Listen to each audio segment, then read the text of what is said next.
Quentin, 15 ans, fait décoller son blob pour la stratosphère. Quentin, un jeune lycéen de 15 ans, n'aura pas attendu Thomas Pesquet pour lancer, le 26 mai 2021, son propre blob dans la stratosphère. Oui, à pas moins de 30 000 mètres d'altitude. Le labo du blob est ravi d'avoir été le partenaire de cette belle aventure. Et aujourd'hui, je vous raconte son histoire. C'est la nuit. Allongé dans l'herbe, vous regardez la myriade de petits astres brillants au-dessus de vous. Ils paraissent si proches et pourtant si inaccessibles. Mais il faut parfois simplement croire en ses rêves pour réaliser de petits miracles. Quentin avait une idée un peu saugrenue. Il voulait envoyer un blob dans l'espace. Mais comment faire quand on a seulement 15 ans ? Inspiré, il a su convaincre le CNES, Planète Science et le Labo du Blob de l'aider à envoyer un blob à 30 000 mètres d'altitude dans la stratosphère. Bon, ok, 30 000 mètres, ce n'est pas encore tout à fait les 100 000 pour atteindre l'espace. Mais c'est une première étape aux conditions déjà extrêmes. Si sur Terre, la pression atmosphérique est mesurée à plus de 1000 hectopascales au niveau de la mer, dans la stratosphère, elle chute à 4,5 hectopascales, tandis que les températures peuvent-elles descendre jusqu'à moins 52 degrés Celsius. Mais est-ce que le blob est capable de survivre à de pareilles conditions ? C'est ce que Quentin veut savoir. Avec l'aide du labo du blob, il met au point le protocole de l'expérience et le labo lui remet, à cette occasion, ses plus vigoureux spécimens pour le voyage stratosphérique. C'est décidé, Quentin enverra un blob sous forme active et 6 autres en dormance, sous forme de sclérote. Les 7 voyageurs stratosphériques sont prêts, mais par quels moyens hisser les blobs jusque là-haut ? Une fusée ? Ou un satellite ? Non, Quentin n'a pas encore le portefeuille d'Elon Musk. Il va plutôt envoyer ses blobs à bord d'un ballon-sonde. Mais savez-vous comment fonctionne un ballon-sonde ? Le principe est simple. Étape numéro 1. Gonfler à l'hélium un ballon d'un peu plus de 2 mètres de diamètre. Étape numéro 2. Accrocher à son bord une nacelle contenant les instruments de mesure nécessaires aux expériences. Attention tout de même à ne pas dépasser les 1,43 kg de charge utile, autrement, le ballon restera amarré au plancher des vaches. Le saviez-vous ? Pour faire décoller un ballon-sonde, il faut l'autorisation de vol de l'aviation civile. Les missions contenant des animaux, des végétaux ou des champignons ne sont pas autorisées. Mais le blob n'est rien de tout cela. Quentin a donc profité de l'occasion pour le proposer comme passager. Et sa demande a été validée. Malin.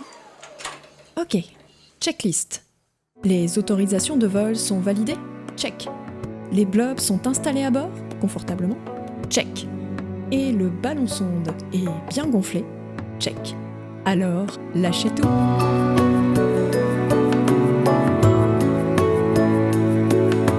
Ça y est, c'est parti.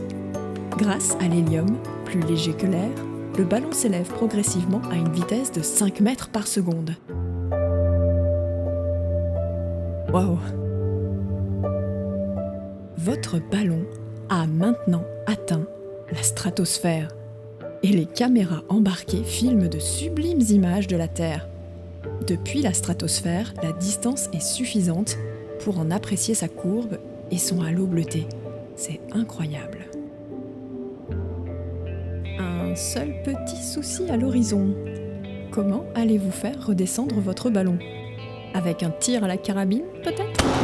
Si vous parveniez à atteindre une cible à 30 000 mètres d'altitude, vous entreriez définitivement dans le Guinness Book des records. Plus sérieusement, un système électronique pour faire éclater le ballon ?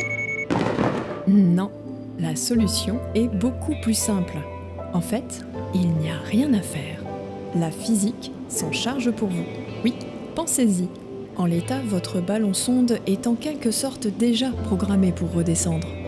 Lorsque le ballon s'élève, la pression de l'air autour de lui diminue. Le gaz à l'intérieur du ballon se dilate alors pour occuper de plus en plus d'espace. Il pousse sur la paroi élastique du ballon qui gonfle encore et encore.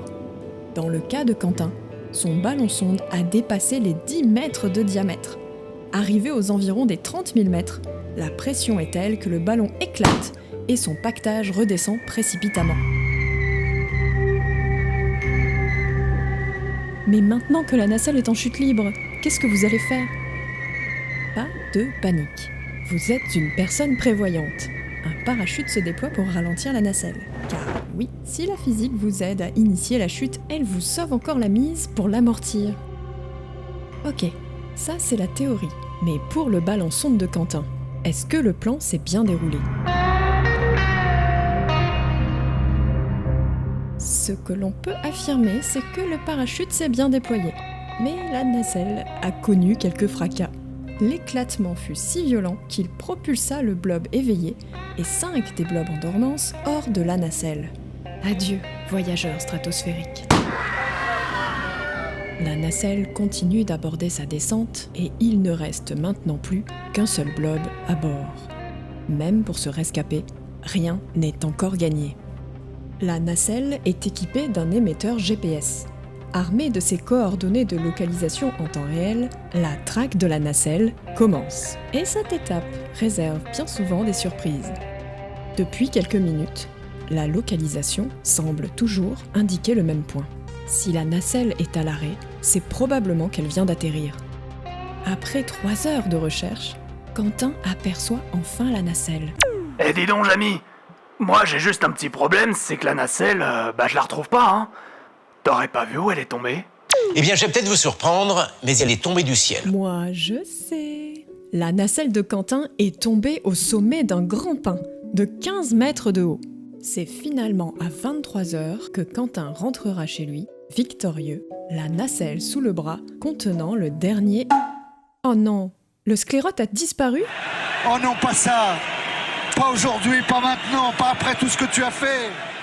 Impossible de remettre la main sur le dernier survivant de l'expédition. Il semblerait que Quentin l'ait perdu pendant le trajet retour.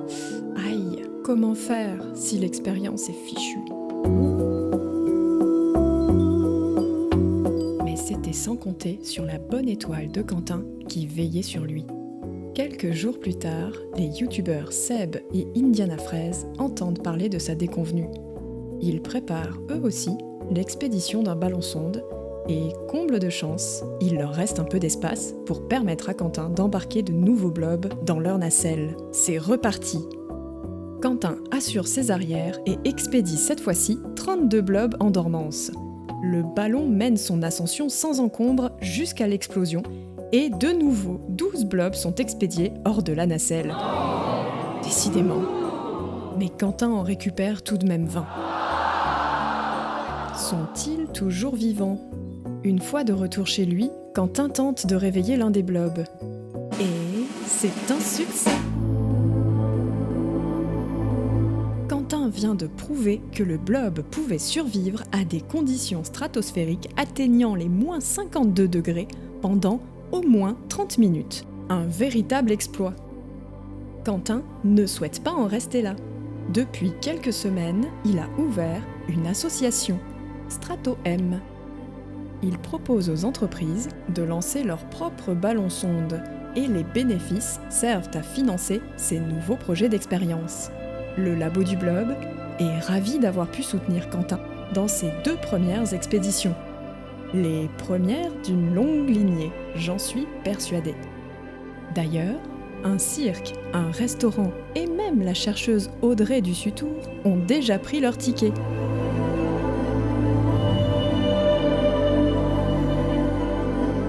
Maintenant, lorsque vous regarderez les étoiles, vous aurez une petite pensée pour Quentin et son rêve un peu fou de blob dans la stratosphère. Et vous saurez que vous aussi, vous pouvez le faire. Quel insolite projet allez-vous réaliser ? Je vous laisse à votre imagination.